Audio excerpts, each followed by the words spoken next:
इस हॉल में माँ भी हैं, बुजुर्ग भी हैं, मेरे समवयस्क भी हैं, मेरे से ठीक पीछे वाले बच्चे भी हैं और बहुत छोटे बच्चे भी हैं।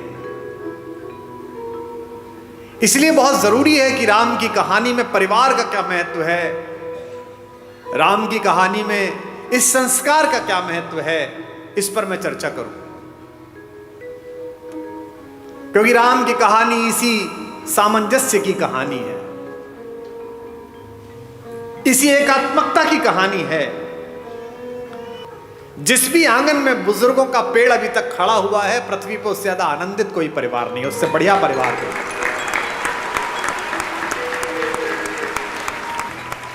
और परिवार को यह जानना जरूर है कि ये परिवार बचेंगे कैसे। परिवार में काम करने वाले लोग, साथ में व्यापार करने वाले लोग, गाड़ी चलाने वाला ड्राइवर, आपका माली, आपका मैनेजर, आपका कैशियर, इन पर भी लगाम रखनी है।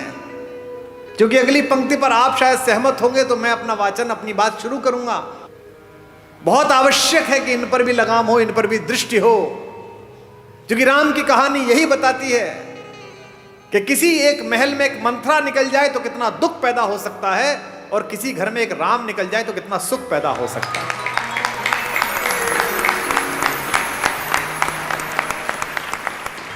दशरथ ने राम से यह तक कहा कि तेरी ये छोटी मां मुझसे गलत काम करा रही है बेटे, और तू इस समय सेनापति है, सारी सेनाओं का कंट्रोल तेरे हाथ में है। तू मुझे गिरफ्तार कर ले और मुझे जेल में डाल दे तो मेरा वचन भंग भी नहीं हुआ और तेरा राज्याभिषेक भी हो गया। मैं जेल में रह लूंगा लेकिन मैं तुझे निष्कासन नहीं दे सकता। लक्ष्मण कहते हैं राम से कि ये तीर, ये धनुष कंधे पे लटकाए घूमते हो, घर में अत्याचार हो रहा है, अनाचार हो रहा है, चुप बैठे हुए हो। कह रहे वलकल्ला, वनवास जाऊंगा। मैंने कैसे भाई की पूजा की, कैसे नायक हो। जब तुम कहते हो मेरे बड़े भैया कि मैं अत्याचार सहन नहीं करूंगा, तो अत्याचार तो यही हो रहा है घर में, तो तीर उठाते क्यों नहीं हो। तो राम ने कितनी अद्भुत बात कही। राम कहते किस पर तीर उठाऊं।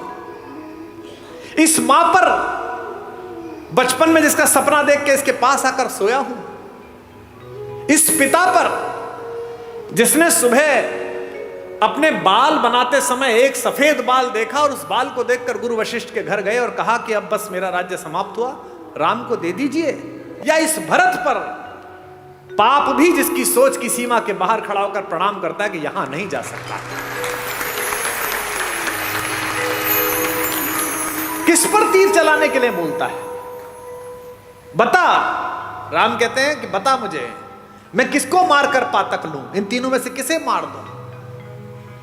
और आज समस्या क्या है, मुझे माफ करेंगी हमारी भाभियां, रात को टीवी पे क्या देख रहे हो। एक घर में 3 बहुएं हैं, पूरी रात षड्यंत्र चल रहा है। छोटी वाली ने बड़ी वाली का ऐसा करा, बड़ी वाली ने इसका ऐसा। ये अचानक नहीं हो रहा है। ये क्या सोच रहे हो, आपकी कहानी चल रही है। कहानी तो रामायण की चली थी तो कर्फ्यू लग जाते थे। तुम्हारे हीरे मोती जा चुके, तुम्हारी विद्या जा चुकी, तुम्हारी सारी तकनीक जा चुकी, तुम्हारे लड़के जा चुके, सब जा चुके। तुम्हारे पास एक चीज बची है जिसे छीनने के लिए पागल है पश्चिम, और वो चीज है तुम्हारा परिवार, तुम्हारे संस्कार। अब इस पर डाका डालने की कोशिश है। कोई सीरीज देख लो, उसके 40 मिनट में एक बलात्कार होगा, एक हत्या होगी, एक संस्कृति और कला के ऊपर, भारतीय दर्शन के ऊपर गंदी गंदी गालियां होंगी। ये क्या है, ये धीमे धीमे आपके घरों तक जहर पहुंचाया जा रहा है।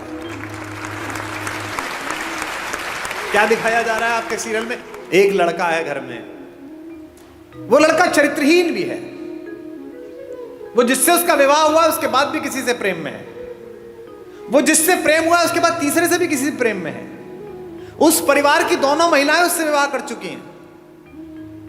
आप में से किसी ने ऐसा घर कहीं देखा है? ये भारत के घर नहीं है। एक परिवार में भी ये संस्कार नहीं। लेकिन ये डालने की कोशिश की जा रही है कि ये सही है। तो हमारे परिवार के संस्कारों पर विषाणु का हमला है। आप समझिए ध्यान से,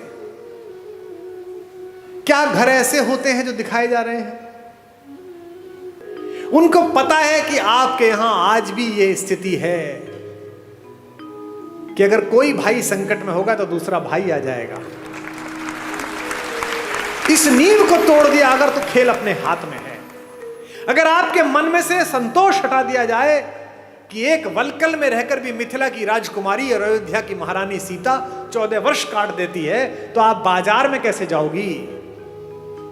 कलेजे पे हाथ रख के बताओ कलकत्ता वालों, जब 10 साल पहले ये इंटरनेट की शॉपिंग नहीं थी, परचून की दुकान पे जाते थे, उतना ही सामान लेके आते थे जितना आवश्यक था।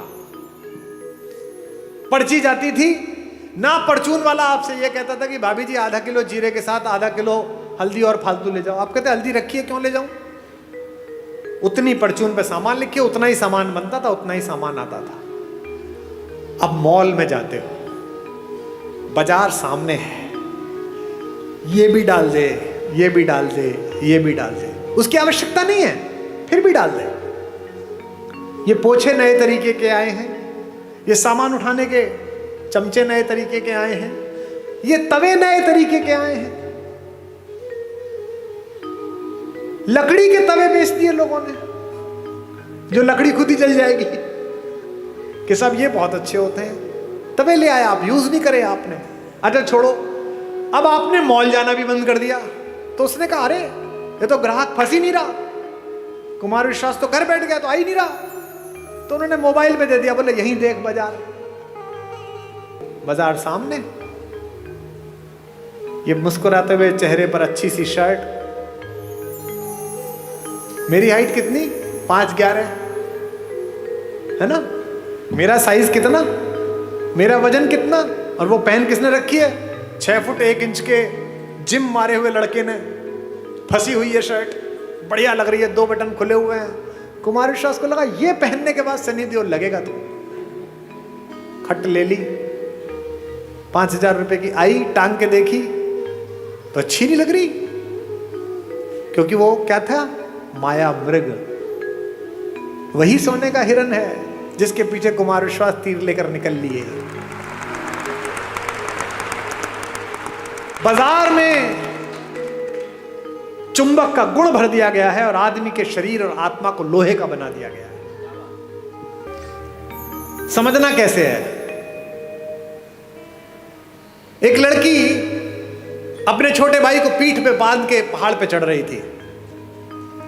थोड़ी देर तक चढ़ी, फिर सांस फूलने लगा, फिर थोड़ा चढ़ी, फिर सांस फूलने लगा। ऊपर से लौटते हुए मवेशी चराने वाले मिल गए। उसने कहा कि इसको नीचे क्यों नहीं रख देती है, आ जाएगा, इतना भारी हो रहा है। उस लड़की ने कहा भारी?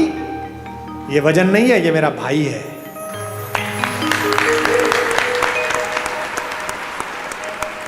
एक व्यापारी सोने की अशर्फियां पीठ पर बांधे हुए पहाड़ पर चढ़ रहा था। उसी पहाड़ पर सोने की अशर्फियां भारी थी, चढ़ने लगा, सांस फूलने लगा, और चढ़ा, सांस फूलने लगा। एक जगह ऐसी आ गई कि या तो इसे फेंकना पड़ेगा या कुछ करना पड़ेगा। ऊपर से वही गडरिया वापस लौट रहे थे। उन्होंने उस सेठ से कहा कि ये जो पीठ पे बांध रखा है, इसे छोड़ क्यों नहीं देता, जान बच जाएगी, ऊपर पहुंच जाएगा। सेठ ने कहा छोड़ कैसे दूं, मेरा भाई थोड़ी है, ये तो पैसे हैं। अब आपको तय करना है कि आपको वो वाली बहन बनना है, वो सेठ वाला भाई बनना है। एक राम है जो जंगल में घूमते हुए सुग्रीव को भी भाई बना लेते हैं, हनुमान को भी कहते हैं तुम मोहि प्रिय ही भरत सम भाई। और एक रावण है जो अपने सगे भाई विभीषण को भी लात मार के बाहर भगा देता है। इस कहानी में केवल यही सीखते चलना, इसके पास क्या था, इसके पास क्या था, अपनी तुलना करना, फिर देखना रावण की तरफ खड़े हो कि राम की तरफ खड़े हो। और कितने भी बुद्धिमान हो, कितने भी अकलमंद हो, रावण से अकलमंद नहीं हो सकते। उसके 10 सिर थे। 10 सिर का मतलब सिर लगे हुए नहीं थे, 10 लोगों के बराबर की IQ थी। आपके घरों में कई बहुएं होती ना, जिनके बारे में सास कहती हैं कि इसके 4 हाथ हैं, इधर चाय रखती है, इधर सब्जी काटती है, इधर ये करती है। और कई बहुएं ऐसी होती है 2 हाथ होने के बाद भी एक भी नहीं होता। अलग अलग तरह की होती हैं। 4 हाथ का मतलब 4 हाथ थोड़ी है, 4 हाथ का मतलब खटाखट काम करती है, ऐसी बहू होती है। तो रावण के 10 सिर ऐसे नहीं थे कि लगे हुए थे जो उन्होंने रामलीला में दिखा दिए। रावण के पास 10 लोगों की आईक्यू थी। वो पुलस्त मुनि का नाती था। संस्कृत का और आयुर्वेद का और विमान शास्त्र का और रसायन विज्ञान का अद्भुत विद्यार्थी था। भगवान शंकर जिसके गुरु हो, जिसने शिव तांडव स्तोत्र जैसी बड़ी रचना को लिखा हो, वो उसको घर में घुस के एक तपस्वी ने मार दिया। क्यों? क्योंकि प्रवृत्ति की बात थी, प्राप्त और पर्याप्त के बीच का अंतर था। राम को त्रैलोक्य में सौंदर्य के पहले 5-10 नाम में आने वाली रावण की अनित्य सुंदरी बहन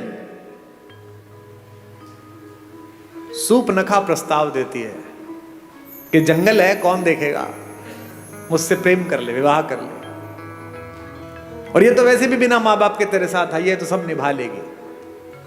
राम कहते हैं माता मेरा विवाह हो चुका। लक्ष्मण से कहती है, लक्ष्मण भी यही करते हैं। गुस्से में सीता को हानि पहुंचाने की कोशिश करती है और ऐसे में अस्त्र उठता है और उसकी नाक पर चोट लग जाती है, जो रावण के गुस्से का कारण बनी है। ये राम है जो जंगल में भी मिले हुए इस अश्लील, अशालीन, असंस्कारी, अपारिवारिक अवसर को ठुकरा देते हैं। और एक रावण है जो पंचकन्याओं में पूजित माता मंदोदरी का पति होने के बावजूद भी सिर्फ इतना सुनकर कि जंगल में 2 लोग घूम रहे हैं, उनकी बीवी बहुत अच्छी है, उसके पीछे लग जाता है। इसीलिए उसके कुल वंश का नाश होता है, सारी पीढ़ियां ध्वस्त हो जाती हैं, सब लोग समाप्त हो जाते हैं। मैं केवल ये सोचता हूं कि अगर मेरे बोलने से 10 लोग, 20 लोग, 50 लोग, 100 लोग भी गुणात्मक परिवर्तन जीवन में हो जाए तो बढ़िया बात हो जाएगी। एक सज्जन ने मुझे चिट्ठी लिख कर दी, ऐसे ही जैसे ये चिट्ठी आई है कि साहब वो मैं कल आया था, आपने राम और भरत के प्रेम के विषय में बताया, और मेरे सगे भाई साहब जो हैं वह हिम्मतनगर गुजरात में रहते हैं, और मेरा उनसे 25-30 साल से संपत्ति विवाद चल रहा है। ना मैं उनके बच्चों की शादी में गया, ना वो मेरे शादी में आए। पर कल रात सुन के मैं बहुत रोया। अब कल जब आपका कार्यक्रम समाप्त हो जाएगा तो मैंने दोनों बेटों को, बहुओं को लेकर मैं जा रहा हूं हिम्मतनगर, और संपत्ति के और अदालत के सारे कागज लेकर उनके चरणों में रख दूंगा और कह दूंगा भैया जो आप जाने करिए, बस मुझे माफ कर दीजिए, मुझे चरणों में स्थान दीजिए। मुझे लगता है कि यही आपका पारिश्रमिक है, यही आपका प्रतिफल है। जिस समय आप दूसरे में ईश्वर देखना प्रारंभ कर देंगे, उस समय ईर्ष्या, कुंठा, बेईमानी, दुष्टताएं सबका विलोप हो जाएगा। और ये पृथ्वी इसीलिए बची हुई है अभी तक भी कि इसमें अच्छे लोगों का प्रतिशत ज्यादा है, बुरे लोगों का प्रतिशत कम है। हमारे एक शायर का शेर है कि दुनिया नफरतों की आखिरी स्टेज पर है, इलाज इसका मोहब्बत के सिवा कुछ भी नहीं है। ये दोनों भाई थे, यूक्रेन और रूस, एक दूसरे के खून के प्यासे हैं, निरपराध लोगों को मार रहे हैं। और मरवा कौन रहा है? वो बाहर बैठा हुआ एक आदमी, वो यूक्रेन से कह रहा चिंता मत करना, हथियार कितने में मिलेंगे तू जारी रख। ऐसे बहुत लोग मिलेंगे आपके परिवार में बाहर खड़े हुए, जो आपके बच्चों को, आपकी बेटियों को, आपके बेटों को आपको सिखाएंगे कि घर में लड़ाई है, जारी रख, मैं तेरे साथ खड़ा हूं। वो अपने साथ खड़े, आपके साथ नहीं खड़े हुए। जो भी व्यक्ति ऐसी बात करता मिले कि चिंता मत करना, मैं तेरे साथ खड़ा हूं, अपने भाई के खिलाफ हो जा, बहन के खिलाफ हो जा, मां के खिलाफ हो जा, समझना कि वो आपके साथ नहीं खड़ा है। तो ध्यान रखना, आपकी पारिवारिक शांति में तब तक सफलता बनी हुई है जब तक बाहर खड़ा हुआ एक आदमी जो आपको बहकाता है, आप उसकी चपेट में नहीं आ रहे। परिवार के बाहर खड़ा हुआ कोई भी आदमी परिवार के किसी व्यक्ति के खिलाफ भड़काए तो समझ लेना मंथरा द्वार तक आ गई है। अब आपको तय करना है कि अयोध्या बचानी है कि नहीं बचानी। क्योंकि जो आपके साथ खड़ा है वो कह रहा है कोई बात नहीं, थोड़ा नुकसान फायदा चलता रहता है, राम से सब छिना लेकिन सब मिला। इसीलिए मैं बार बार अपने सत्र में एक बात कहता हूं, महत्वाकांक्षा खूब रखिए, लालच शून्य रखिए। ये जो आपके पास है इसे जब तक पर्याप्त मानते रहोगे तब तक खुश रहोगे। जिस दिन दूसरे के पास जो है उसको प्राप्त करने की कोशिश करोगे, उस दिन कष्ट में आ जाओगे। टेलीविजन पर क्या विज्ञापन आ रहा है? ये दो भाई बहन बैठे हैं, ये एक मामा जी बैठे, एक माता बैठी है। इनमें प्रेम की क्या कमी है भैया? 2 शताब्दी से ज्यादा का प्रेम है दोनों का एक दूसरे से, भैया बहन का। हमको क्या सिखाया जा रहा है? रक्षाबंधन से 5 दिन पहले एक डायमंड की कंपनी आती है, वो कहती है इस रक्षाबंधन बहन को ये हीरा दे दो। हमको क्या सिखाया जा रहा है करवा चौथ पर? ये डायमंड दे दो। यहां तक कि घर में हम कौन सा कुकर खरीदें, इस पर भी प्रेम। जो बीवी से करे प्यार, वो इस फला कुकर से कैसे करें इनकार?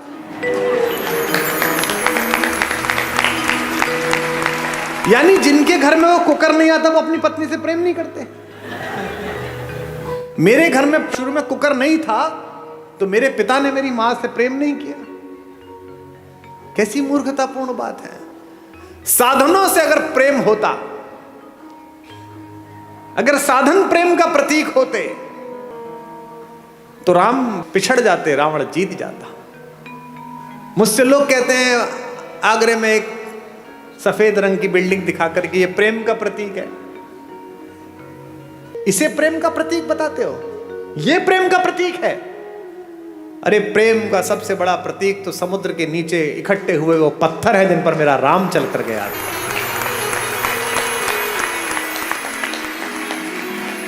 राम ने कहा है ऐसी की तैसी इस पर्वत की, ऐसी की तैसी इस समुद्र की। अगर मेरी प्रेमिका, मेरी पत्नी के बीच में कोई आया है तो 7 समंदर पार छुपाओ, उसके घर में जाके मारूंगा। ये प्रेम है, इसे प्यार कहते हैं। प्रेम साधन पर कैसे निर्भर हो गया?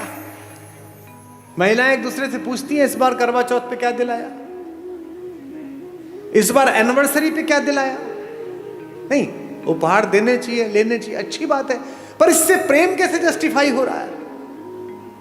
कोई ज्योतिषी बता सकता है कि इस वाली शादी में इतने कैरेट का हीरा दे दो, इसके बाद तलाक नहीं होगा? बता सकता है? नहीं बता सकता।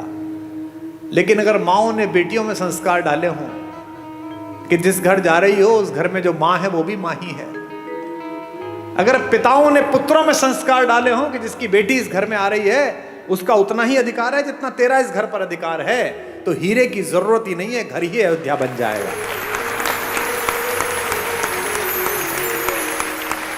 अनुभव की मान्यता है। जिन परिवारों में अनुभव का सम्मान नहीं है उन परिवारों में प्रगति नहीं है। दिस इज माई लाइफ कहने वाले जो लोग हैं ना, जो छोटे बच्चे हैं, उनको ये जानना चाहिए कि अनुभव के सम्मान से ही बहुत सारी चीजें आती हैं। अनुभव से ही अगर सारे वानर युवा होते और एक जामवंत ना होता तो राम सीता तक पहुंच जाते। सब तो समुद्र के किनारे खड़े होकर ये सोच रहे थे यार मैं 40 किलोमीटर जा सकता हूं, मैं 5 किलोमीटर जा सकता हूं, कूद चेक कर रहे थे। जामवंत थे, उन्हें पता था कि ये हनुमान जा सकता है, लेकिन ये भूल गया है, इसको शाप मिला है। लेकिन कोई याद दिलाएगा तो याद आ जाएगा। तो हनुमान के कंधे पर हाथ रखकर बुजुर्ग जामवंत ने क्या कहा? का चुप साध रहे बलवाना, तू क्या चुप बैठा हुआ है, तू तो पार कर ही सकता है। और हनुमान ने मार दी उछाल और चले गए परली पार। इसलिए हर घर में एक जामवंत जरूरी है, एक बुजुर्ग जरूरी है कि जब तुम थक जाओ तो तुम्हारे कंधे पर हाथ रखकर कह सके क्या चिंता करता है बेटा, मार उछाल। एक जामवंत सबके घर में जरूरी है। और हम इन जामवंतों को सोचते हैं कि ये तो बूढ़े हो गए, ये क्या बताएंगे। मेरे पिता 86 वर्ष के हैं, वो फोन करते हैं तो मैं बिल्कुल एकदम सतर्क होकर उनसे बात करता हूं। उनका नाम भी सेव कर रखा है, रॉयल टाइगर। तुरंत डर के फोन उठाते हैं। मेरी बेटियां हंसती हैं कि बोलो, बहुत बड़े ज्ञानी बनते हो, किसी को कुछ भी समझते नहीं हो। अब देखो, मैं जानता हूं 87 वर्ष का एक बुजुर्ग आदमी मेरा कुछ नहीं बिगाड़ सकता अगर मैं अभद्रता करूं, वो भी जानते हैं। लेकिन मैं उनके आदर के अतिरिक्त मेरा लोभ ये भी है कि मेरी बेटियां ये सीख जाएं, ताकि मैं जब 87 वर्ष का हूं तो मेरी बात को वो गंभीरता से सुने कि बाप का फोन आया। यदि चाहते हो कि तुम्हारा बेटा तुम्हारा आदर करे तो अपने पिता का आदर करना शुरू कर दो। यदि चाहते हो कि तुम्हारे बेटियां दूसरे घरों में जो गई हैं उनको स्नेह मिले तो अपनी बहुओं को स्नेह देना शुरू कर दो। यह संभव नहीं है कि तुम दूसरे की बेटी को स्नेह नहीं दोगे और अपनी बेटी के लिए स्नेह का मांग करोगे। यह सब वाइस वर्सा है, यह भी ईश्वर ने तय किया है। और शेष रघुनाथ पर छोड़ दो, शेष भगवान पर छोड़ दो, क्योंकि अगर वो साथ हैं तो फिर किस बात की चिंता।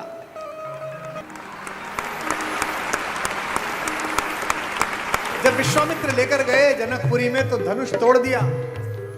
धनुष तोड़ने के बाद जनक ने कहा कि विवाह कर लो। तो राम ने कहा कि विवाह नहीं कर पाऊंगा। बोले क्यों? बोले पिता से आज्ञा ही नहीं ली। तो विश्वामित्र ने कहा कि तुम्हारे खानदान में तो 3-4 शादियां होती हैं, एक शादी यहां कर लो, अगली शादी पिताजी के कहने से कर लेना। इस परिवार में राम पहले व्यक्ति है, इसीलिए मर्यादा पुरुषोत्तम है। उन्होंने ये मर्यादा दी और उन्होंने कहा अपने भाई से लक्ष्मण से रात्रि में कि लक्ष्मण, मैं विवाह करूंगा तो एक करूंगा, क्योंकि मैं तो था नहीं, लेकिन एक क्षत्र इस अंतःपुर पर, इस रनिवास पर राज करती हुई मेरी मां कौशल्या के सामने जब दूसरी मां आई होंगी तो निश्चित रूप से मां को थोड़ा कष्ट तो हुआ होगा, और इन दोनों माओं के सम्मुख जब तीसरी मां आई होगी तो इन दोनों माओं को कष्ट हुआ होगा। तो आज के बाद से मैं मर्यादा स्थापित करूंगा कि विवाह करूंगा तो एक करूंगा। लक्ष्मण कहते हैं अपना धनुष उनके चरणों में रखकर कि भैया अगर आप ये मर्यादा पालन करते हैं तो मैं भी आज एक प्रण लेता हूं कि चाहे कुछ हो जाए मैं आपके चरणों को छोड़कर कहीं नहीं जाऊंगा, मैं आपकी परछाई की तरह आपके पीछे पीछे चलूंगा। उर्मिला हैं जो पति के साथ नहीं गई हैं, रह गई हैं। मांडवी हैं, रात में जिस दिन भरत लौट आए हैं, पूरा घर लौट के थक के सो रहा है, कौशल्या को नींद नहीं आ रही, क्योंकि जिस बेटे से इतना प्यार करती हैं उसे जंगल में देखकर लौटी है। और जंगल में भी कैसा देखा है, पैर में इतनी इतनी बड़ी बिवाई हैं, जिन केशों से कंधा ढका रहता था, जो जुल्फें उड़ती रहती थी, वो केश लटिया गए हैं। उस जटा को बांध के जूड़ा बना लिया है राम ने। पूरा शरीर टैन हो गया है, जल गया है, चेहरे पर तेजस्विता है, लेकिन क्या है, 24 घंटे कंधे पर धनुष रखना पड़ता है लक्ष्मण को और राम को, तो यहां मूंज के निशान पड़ गए हैं राम के कंधे पर। बेटे को इस सांसारिक कष्ट में देखकर बेचैन है कौशल्या, सो नहीं पा रही हैं, क्योंकि माएं ही हैं जो एक कष्ट पहचान लेती हैं। गूगल आर्टिफिशियल इंटेलिजेंस बना रहा है, आईफोन आजकल आपकी बात समझ लेता है। एक चीज पसंद कर दो, कोई साड़ी, कोई टेबल, कोई फोन, 71 विज्ञापन आ जाते हैं। किसी शहर में कमरा ढूंढ लो, 50 विज्ञापन आ जाते हैं। किसी दोस्त को लिख के भेज दो कि okay I am coming, just prepare a wonderful coffee, तो जिस शहर में उतरो कॉफी का ऐड आ जाता है कि बगल में है, पी ले जाके। इसे आर्टिफिशियल इंटेलिजेंस कहते हैं। दुनिया का सबसे बड़ा आर्टिफिशियल इंटेलिजेंस मां में बनाया गया है। आप खाना खाने बैठते हैं, आप कुछ बोलते नहीं हैं, पहला कौर अंदर जाता है मुंह में और मां नमक की शीशी आगे कर देती है देख के कि नमक शायद कम पड़ा है, इसे पसंद नहीं है। इसे आर्टिफिशियल इंटेलिजेंस। तो कौशल्या जगी हुई है। कौशल्या देखती है कि ऊपर रनिवास में कोई लड़की घूम रही है। कहती कौन है इस समय जो हमारे एनक्रोचमेंट में हमारी जगह पर घूम रही है, दासी तो हो नहीं सकती। ऊपर जाती है तो देखती है मांडवी घूम रही है, भरत की पत्नी। मांडवी पैर छूती है, मां आप सोई नहीं? तो कहती है बेटा नींद नहीं आई। तू क्यों जागी हुई है? भरत के पास जा। मांडवी कहती है कि मां शायद आपको पता नहीं, आप कक्ष में थी, वो तो यहां नहीं है। कहां गया? उन्होंने कहा कि जब तक राम जंगल में रहेंगे मैं राजधानी में नहीं रहूंगा, मैं अयोध्या के ठीक बाहर नंदीग्राम में कुटिया बना के रहूंगा। राम नीचे सोते हैं, मैं नीचे सोऊंगा। वो वलकल पहनते हैं, मैं वलकल पहनूंगा। वो चप्पल नहीं पहनते, मैं चप्पल नहीं पहनूंगा, वहीं से मैं अयोध्या चलाऊंगा। कहां? तो दिखाती है कि माँ वो देखो दूर जो कुटिया बनी हुई है वो कुटिया बनाई है, तू क्यों नहीं गई बेटा? मांडवी कहती है माँ मैंने तो कहा था जंगल में आपको जरूरत पड़ेगी मैं आपके साथ चलती हूं। देखिए कैसा भरत है। उन्होंने मुझसे कहा कि नहीं, भाभी जंगल चली गई है, तीनों माएँ अकेली हैं, ऐसे में बड़ी बहू तू है, तेरा घर पर रहना जरूरी है तीनों माओं की सेवा के लिए। ऐसी मांडवी है, ऐसा भरत। फिर मांडवी से कहती है अच्छा कोई बात नहीं, तू सो जा। बोले नहीं, अभी माँ उनकी झोपड़ी में दीपक जल रहा है, यानी वो काम कर रहे हैं, जब तक वो जागेंगे तब तक तो मुझे जागना पड़ेगा। लोग हमसे कहते हैं कि ये वुमेन एम्पावरमेंट के खिलाफ है। तुमसे कभी कोई कहता मिले कि हिंदुस्तान वुमेन एम्पावरमेंट के खिलाफ था तो इन्हें सदा बताना। आज से 1000 साल पुरानी कोई मूर्ति निकाल के ले आओ हिंदू देवी देवताओं की, सब में उनकी पत्नियां उनके बगल में खड़ी हुई हैं। ऐसा कोई देवता नहीं मिलेगा जो अपनी पत्नी के बिना खड़ा है। हिंदुस्तान के देवताओं के नाम क्या है? भारत के देवताओं के क्या नाम है? सीता राम। कभी सुना राम सीता? आपने कभी सुना राम सीता का मंदिर है? सीताराम का मंदिर है। आगे राधा कृष्ण। आपने सुना वृंदावन में कृष्ण राधा का मंदिर? नहीं, राधा कृष्ण। हमारे सारे देवी देवताओं में पहले पत्नी का नाम है नमः पार्वती पतये। पार्वती पति को प्रणाम है। हमारे यहां पहले देवियों के स्थान है, बाद में देवता आते हैं। दुनिया की पहली जज भारत की महिला हुई। जब आद्य शंकराचार्य ने आचार्य मंडन मिश्र के साथ शास्त्रार्थ किया तो यह तय हुआ कि एक जज बिठाया जाए। जज कौन बैठे? तो मंडन मिश्र की पत्नी देवी भारती बैठी, जो कहते हैं वुमेन एम्पावरमेंट। और ये जो घूंघट है ये भी भारत में नहीं था। ये तो जब इन्वेजन आया तब उन आतंकवादियों से बचाने के लिए कहा गया महिलाएं घूंघट कर लें ताकि ये लूटमार ना कर पाए ज्यादा। आपने आज तक भी पार्वती जी, सीता जी कभी आपने घूंघट में देखी? 1000 साल 1500 साल पुरानी मूर्तियां ले आओ, सामान्य रूप से एक साड़ी पहन रखी है, कंचुकी पहन रखा है, नीचे पहन रखा है और आभूषण पहन रखे हैं, और हमारी माता तैयार है। दुनिया की सबसे शक्तिशाली महिला अवधारणा हमारे यहां है। रावण अपने महल में आकर बहुत रोता है, जोर जोर से रोता है। मंदोदरी ने पूछा कि क्यों रोते हो? अब तो उठा लाए उसे। बोले उठाकर भी बेकार, वो मुझसे प्रेम की दृष्टि ही नहीं डालती मुझे। पत्नियां कैसी भी हो पति का दुख नहीं सह पाती, और मंदोदरी तो पंचकन्याओं में से एक पूजित है हमारी माता। माता मंदोदरी ने कहा कि अच्छा बात तो दुष्टतापूर्ण है, पर तुम्हें कष्ट ना हो इसके लिए तुम्हें एक सलाह दे रही हूं। तुम तो मायावी हो, एक काम करो, कल राम का रूप बना के उसके सामने जाना, वो राम समझ के तुम्हें प्रेम कर लेगी। इस पर रावण और फूट फूट कर रोने लगा। उसने कहा अब क्या हुआ? बोले ये प्रयास 4-5 बार कर चुका हूं, पर जैसे ही राम का रूप धारण करता हूं मुझे तुम्हारे अतिरिक्त दुनिया की प्रत्येक स्त्री अपनी बहन दिखाई देने लगती है, अपनी मां दिखाई देती है। तो राम कैसे नजर आते हैं अगर आपकी दृष्टि में उतरते हैं? उनके चरणों में ही सुख के चारों धाम नजर आते हैं। उनके चरणों में ही सुख के चारों धाम नजर आते हैं। भावनाओं के और भक्ति के सब आयाम नजर आते हैं। भावनाओं के और भक्ति के सब आयाम नजर आते हैं। मन के चित्रकूट से लेकर आशाओं की अवधपुरी तक, मन के चित्रकूट से लेकर आशाओं की अवधपुरी तक, जिधर नजर जाती है मुझको, जिधर नजर जाती है मुझको, केवल राम नजर आते हैं। जिधर नजर जाती है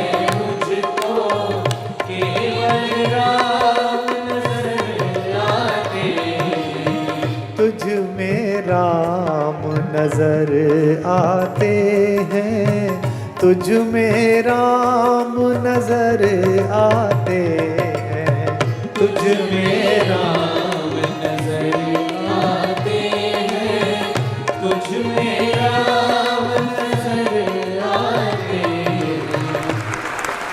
अच्छा, ये बच्चियां बैठी है, इनकी जब शादी होती है तो एंगेजमेंट रिंग कितनी महंगी बनती है।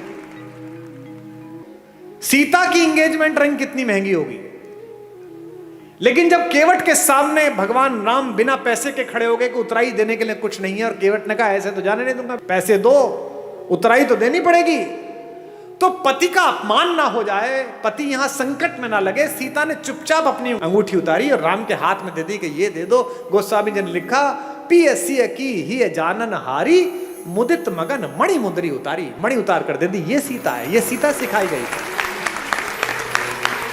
ये सीता घर घर में सिखाई गई थी। इसीलिए हमारी माएं, हमारी नानियां, हमारी दादियां कम में काम चला लेती थी। आज क्या हो गया, कम हो गया तो झगड़ा हो गया।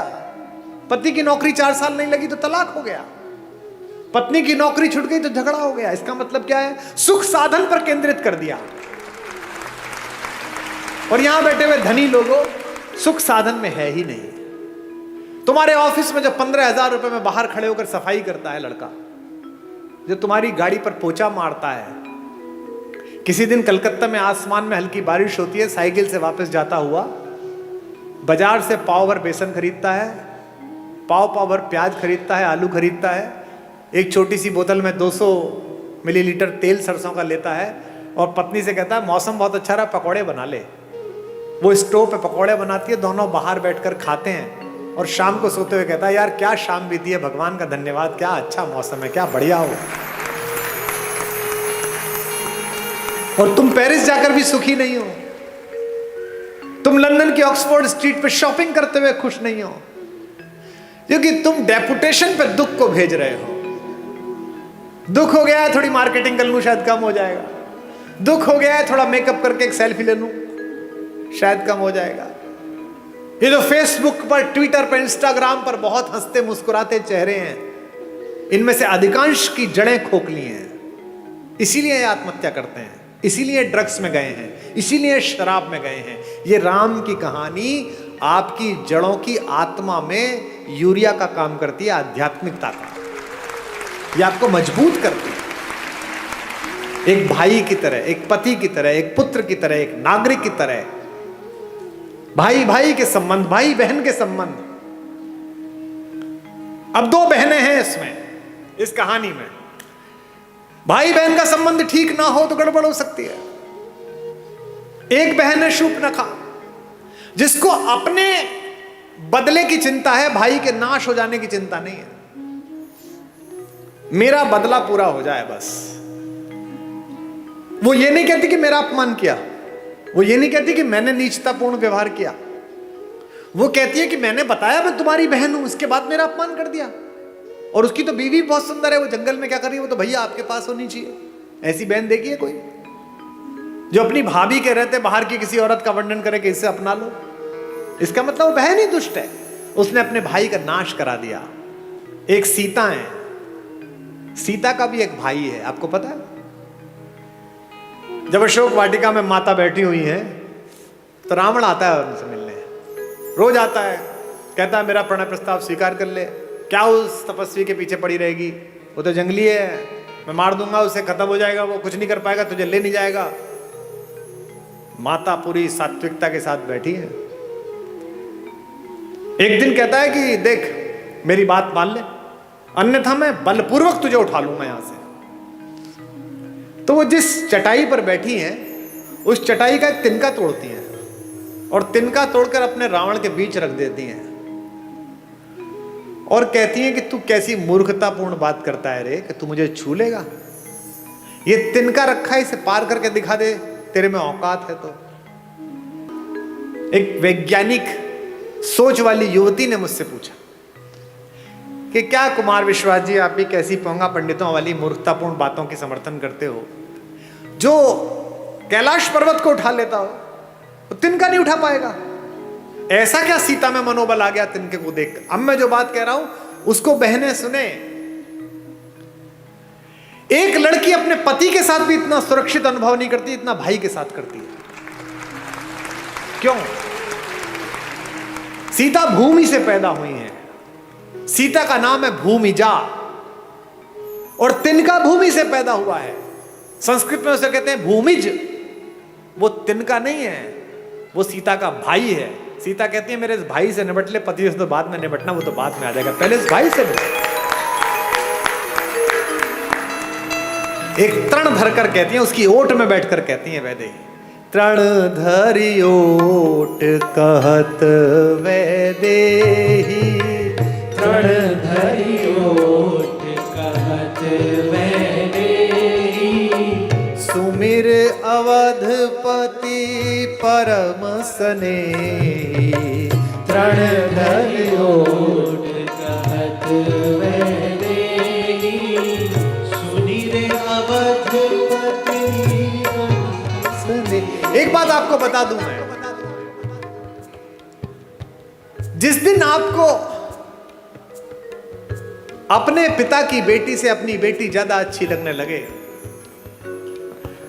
उस दिन समझ लेना कि अमंगल की तीर्थ यात्रा प्रारंभ हो गई है।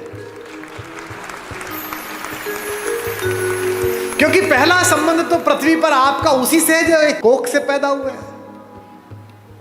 ये जो भैया दूज पर और राखी पर बहनें राखी बांधने आती हैं, हम क्या समझते हैं कि ये एक त्योहार मनाने आती है? नहीं, ये उस भाई में अपने माता पिता का मंगल ढूंढती हैं। ये जानती है कि मेरा भाई ठीक रहा तो मेरे माँ बाप का बुढ़ापा ठीक कटेगा, ये समृद्ध रहा, ये शक्तिशाली रहा तो अच्छा हो जाएगा, और उसी के आशीर्वाद से तुम्हारा स्वास्थ्य चलता है। इसीलिए उस तिनके की ओट पर बैठी हुई सीता जानती है कि जब तक ये तिनका है, जब तक ये मेरा भाई है, चाहे कैसा भी हो, तिनके से ज्यादा गरीब बेचारा कौन होगा? तिनका तो बहुत ही गरीब भाई है, लेकिन फिर भी वो जानती है कि ये रक्षा करेगा। इसलिए इस पूरे पारिवारिक प्रतिष्ठान में, राम कथा में, एक एक प्रतीक शास्त्र ऐसा है जो आपको आपके पारिवारिक मूल्यों के साथ जिंदा रख सकता है।